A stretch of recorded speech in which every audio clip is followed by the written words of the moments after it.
nyetir mobil ini tuh kok ya saya teringat sama Expander ya. Bukan karena rasa berkendaranya, bukan karena performanya yang ya karena basic mesinnya mirip-mirip gitu ya, bensin 1200 cc. Tapi bukan karena itu. Karena saya teringat dulu Expander datang ke Indonesia dan langsung menggebrak pasar. Mereka langsung diterima dengan baik oleh masyarakat. Dan rasanya kok ya Destinator ini bisa demikian juga. Ini mobil yang menyenangkan dikendarainya setelah kami tes dalam jangka panjang, dan mobil yang menurut kami cocok banget dengan selera masyarakat Indonesia.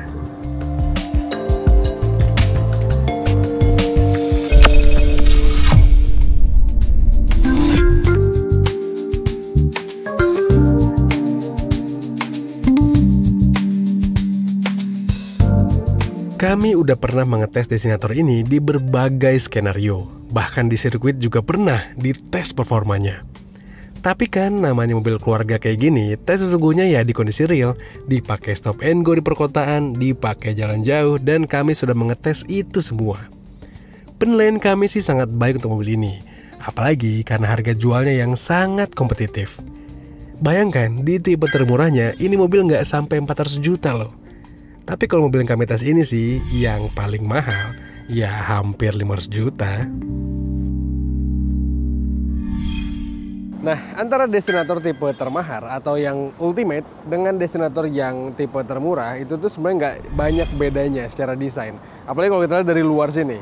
Praktis, tampangnya tuh nggak berbeda sama sekali. Dari samping pun juga nggak kelihatan bedanya, kecuali ya paling penggunaan peleknya, karena ini pakai yang two-tone kalau ultimate, tapi ukurannya sama, ukuran rodanya sama, dimensinya sama, wheelbase-nya sama, ground clearance-nya juga sama. Sementara dari belakang juga desainnya ya tampil sama aja teman-teman, antara yang ultimate maupun yang tipe termurahnya, kecuali ya penggunaan emblem ultimate inilah ya, pastinya hanya ada di tipe termahal. Tapi kita ngomongin soal desain belakang ya, ini tuh bagian yang menurut saya agak cukup butuh waktu lah untuk menyukainya. Kalau depan saya langsung suka, samping juga kelihatan proporsional banget, tapi belakang agak kelihatan kurang gimana gitu posturnya. Di atasnya agak sempit, kurus gitu ya, sementara di bawahnya gendut gini. Ya kalau saya sih butuh waktu yang beberapa saat lah untuk sampai suka sama desainnya. Kecuali kalau kita lihat akomodasinya. Ini sih saya sebagai kepala keluarga langsung suka. Destinator tipe tertinggi ini udah dibekali dengan electric power tailgate. Jadi buka pintu bagasinya bisa elektrik. Dan kelihatan kan, ini ruang bagasinya lega banget.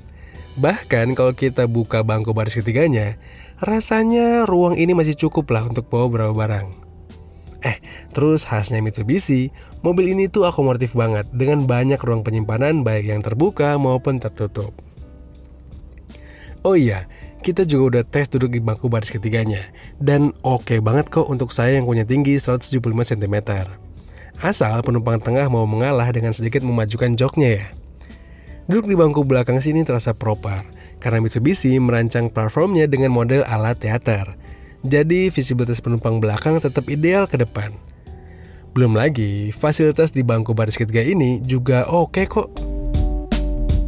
Nah, ini tadi yang saya maksud, posisi duduk baris tengahnya di set di tengah.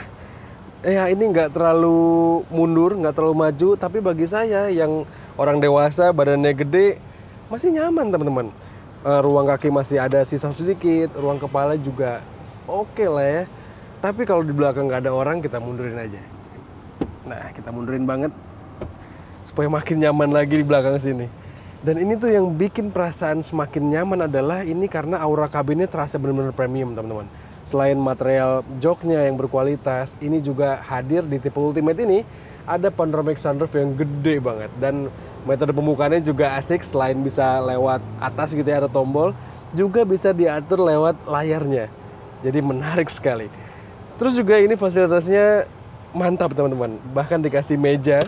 Kalau kita mau kerja gitu ya, atau mau ngapain di sini, taruh tablet untuk nonton, ini bisa banget. Dan fasilitas lainnya juga mendukung banget, USB port ada, AC juga ada. Rasanya mobil ini tuh satu hal yang kurang bagi saya adalah kayaknya kalau Mitsubishi nyeting Destinator dengan opsi captain seat akan juga menarik. Aura kokpit dari Destinator ini memang menggugah untuk kita kendarai. Tampak modern dengan layar yang besar dan juga canggih karena punya banyak fitur termasuk ADAS. Meski belum bisa lane keeping assist kayak kompetitornya, Tapi Mitsubishi membekali mobil ini dengan adaptive cruise control, forward collision mitigation system, leading car departure notification, dan beberapa fitur lainnya, termasuk auto headlight dan auto wiper. Kami rasa fitur itu cukup deh untuk kita pakai di Indonesia. Apalagi yang terpenting Mitsubishi kasih Destinator ini dengan active yaw control yang bikin kita lebih pede saat manuver di jalan yang licin. Saya tuh suka ketika pakai adaptive cruise control di Mitsubishi Destinator ini. Bukan hanya ketika pakai di jalan tol yang bebas hambatan gitu ya, tapi ketika pakai di jalan perkotaan yang juga macet. Asalkan macetnya konstan, itu tuh fitur yang bisa diandalkan loh. Kenapa? Karena fitur adaptive cruise control di mobil ini tuh bisa menjaga jarak dengan kendaraan di depan dengan jarak yang nggak terlalu jauh.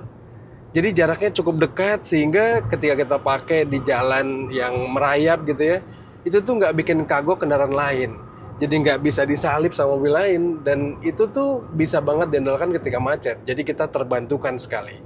Dan ya fitur ADAS di mobil ini juga lengkap, dan segala fiturnya menurut saya itu cara kerjanya halus dan cocok dengan skema jalanan di Indonesia. Terus ya di luar itu, yang saya suka dari mobil ini juga fitur mode berkendaranya yang beragam sekali. Bahkan yang baru di Mitsubishi, mobil ini punya fitur mode berkendara yang namanya Tarmac. Dan kalau udah masuk ke mode itu, siap-siap kita dibuat terpukau dengan performanya. Tarmac memang istimewa, apalagi ditambah dengan sport mode. Terus transmisinya cekatan dan mesinnya powerful. Ini tuh dipakai pas kami keluar kota kemarin, rasanya cocok banget deh. Dipakai nanjak jadi tenaga terasa ngisi terus, dan pas nyalip kendaraan lain juga percaya diri banget. Iya, di atas kertas memang mobil ini menjanjikan lah. Mesin 1,5 liter turbo ini bertenaga dan torsi yang cukup. Tapi nggak hanya itu, pas tes di jalanan juga memang mesinnya terbukti bisa diandalkan.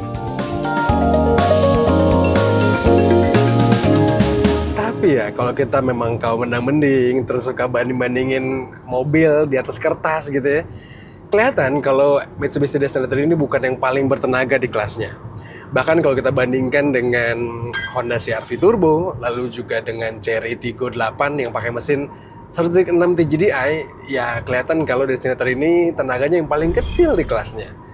Tapi menurut kami tenaga segitu tuh performanya cukup lah buat dipakai sehari-hari. Bahkan dipakai di perkotaan itu lebih dari cukup, stop and go enak. Terus kalau kami tes keluar kota kemarin, Jakarta-Bandung yang notabene nanjak gitu ya, ini tuh performa yang bisa diandalkan. Bahkan yang bikin kami juga cukup terkesima adalah melihat figur efisiensi bahan bakarnya. Kami udah tes dan mobil ini ternyata cukup irit loh. Kami sudah tes mobil ini di berbagai kondisi jalan. Di perkotaan udah dengan rata-rata kecepatan 25 km per jam, di tol udah yang lebih dinamis. Bahkan kami udah tes full to full mobil ini dari Jakarta ke Bandung yang notabene nanjak. Dan hasilnya Destinator ini tergolong irit loh. Cuma memang kalau untuk mobil keluarga, biasanya sih kami lebih prefer mobil yang orientasinya ke efisiensi, bukan ke performa. Sehingga kalau ada pilihan mesin hybrid, pastinya bikin Destinator ini lebih menarik. Toh kan platformnya udah mumpuni juga untuk jadi mobil hybrid.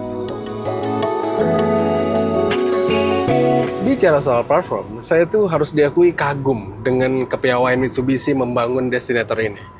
Mereka itu bisa gitu merancang mobil yang besar, tinggi, ground clearance-nya tinggi, terus juga wheelbase-nya panjang, tapi dengan karakter pengendalian yang sharp, karakter pengendalian yang tajam, teman-teman. Interior mobil ini tuh nggak nakutin sama sekali. Nggak ada gejala body roll yang berlebihan, nggak ada gejala limbung yang sampai bikin mual, enggak, teman-teman. Ini mobil yang setelah suspensinya di set pas, nggak terlalu keras, nggak terlalu empuk juga. Jadi kalau kita mau bawa barang keluarga, diisi full house gitu ya, diisi 7 orang penumpang, diisi barang, ini mobil nggak akan ambles. Terus mobil ini juga karakter steeringnya enak, teman-teman. Nggak terlalu ringan sampai ngempos gitu ya, tapi juga nggak terlalu berat kayak mobil leather frame. Jadi dipakai harian tuh nyaman, nggak terlalu capek gitu pakainya. Dan ya khasnya mobil monokok ya, ini tuh mobil yang sangat-sangat terprediksi. Arah manuvernya bisa kita ketahui, titik body rollnya juga ketahuan di mana. Jadi nggak nakutin kayak mobil model leather frame. Ya harus diakui ya, Mitsubishi itu punya Pajero Sport yang juga leather frame, yang tangguh gitu ya. Tapi ya kan nyetirnya itu agak-agak bikin kita nakutin gitu ya. Duduk jadi penumpangnya kadang-kadang terasa mual kalau terlalu menikung-nikung gitu. Mobil ini enggak, teman-teman. Khasnya mobil monokok lah, enak dipakainya. Dan kalau untuk dipakai sehari-hari, dipakai bareng keluarga, jelas Mitsubishi Destinator ini sebagai monokok lebih bisa diandalkan. Ada beberapa highlight yang bisa kita simpulkan dari Destinator ini. Mulai dari daya angkutnya yang baik dan nyaman untuk bawa keluarga, lalu fiturnya lengkap dan sangat membantu kita ketika berkendara, hingga performa mesinnya yang gak perlu diragukan. Hal lain yang juga jadi kelebihan Mitsubishi adalah karena jaringan penjualan mereka dan konsistensinya di industri otomotif Indonesia.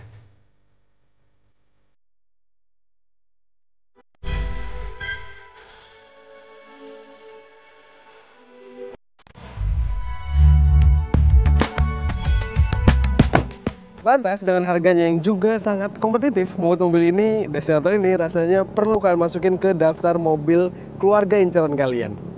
Atau jangan-jangan kalian memang udah tertarik sama mobil ini? Coba kalian sampaikan pendapat kalian di komentar, gimana sih tentang Destinator ini?